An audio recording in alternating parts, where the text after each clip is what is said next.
നിങ്ങളറിഞ്ഞോ? കേരള ജലഗതാഗത വകുപ്പ് കീശ കീറാതെ കുട്ടനാട് മുഴുവൻ ചുറ്റിക്കറക്കാനുള്ള പുതിയ പദ്ധതിയൊരുക്കിയത്. ഹൗസ് ബോട്ടിൽ ചുറ്റിക്കറങ്ങി കായൽ കാഴ്ചകളും ആലപ്പുഴയുടെ ഉൾനാടൻ ഗ്രാമീണ ജീവിതവും ആസ്വദിക്കാൻ പണമില്ലെന്ന് കരുതിയിട്ട് ആരും വിഷമിക്കേണ്ട. കുറഞ്ഞ ചിലവിൽ അടിപൊളിയായി കുട്ടനാട്ടിൽ കറങ്ങാനും കാഴ്ചകളും കലാരൂപങ്ങളും ആസ്വദിക്കാനും സോളാർ ടൂറിസ്റ്റ് ബോട്ടുമായിട്ട് വന്നിരിക്കുകയാണ് ജലഗതാഗത വകുപ്പ്. കുട്ടനാട് സഫാരി എന്ന പേരിൽ AC, non-AC സൗകര്യങ്ങളുള്ള സോളാർ ബോട്ട് അടുത്ത മാസം കായലിൽ ഇറക്കാനാണ് ജലഗതാഗത വകുപ്പിൻ്റെ തീരുമാനം.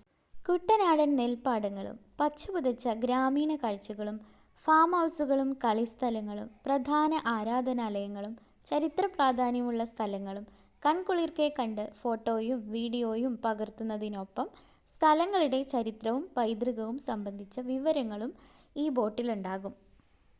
ആലപ്പുഴയിലെത്തുന്ന സഞ്ചാരികൾക്ക് കുറഞ്ഞ ചിലവിൽ ഭക്ഷണമടക്കമുള്ള കായൽ യാത്ര സാധ്യമാക്കുന്നതിലൂടെ കുട്ടനാട് വേഗ ബോട്ടുകൾക്ക് പുറമെ ടൂറിസം രംഗത്ത് വലിയ മുതൽക്കൂട്ടാക്കി മാറ്റാൻ കഴിയുമെന്നാണ് ജലഗതാഗത വകുപ്പിൻ്റെ കണക്കുകൂട്ടൽ. സീ കുട്ടനാട് സർവീസുകളേക്കാൾ കുറഞ്ഞ ചിലവിൽ യാത്ര ചെയ്യാമെന്നതിനോടൊപ്പം ഭക്ഷണത്തിനുള്ള നിരക്കും താരതമ്യേന കുറവായിരിക്കും. രാവിലെ 10:30 ആലപ്പുഴയിൽ നിന്ന് ആരംഭിക്കുന്ന സർവീസിൽ 11 മണിയോടെ നാട്ടിൻപുറത്തെ ചായക്കടയിലായിരിക്കും പ്രഭാത ഭക്ഷണം.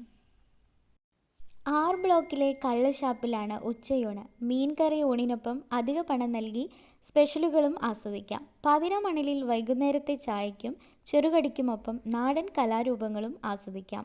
വൈകിട്ട് 6 മണിയോടെ ആലപ്പുഴയിൽ തിരിച്ചെത്തും. പുന്നമട, വേമ്പനാട് കായൽ, Muhamma, Pathiramanal, Kumarakom, Rani, Chithira, Marthandam, R block, C block, Mangalassery, Kuppappuram വഴി തിരികെ ആലപ്പുഴ എന്ന തരത്തിലാണ് റൂട്ട് പ്ലാൻ ചെയ്തിരിക്കുന്നത്. ഇനി വരുന്ന മഴക്കാലത്ത് കുട്ടനാടൻ കാഴ്ചകളും ആലപ്പുഴ കാഴ്ചകളും കാണാൻ നിങ്ങൾ കാത്തിരിക്കുകയാണെങ്കിൽ ജലഗതാഗത വകുപ്പിൻ്റെ ഈ ഒരു സവാരി മിസ് ചെയ്യണ്ട.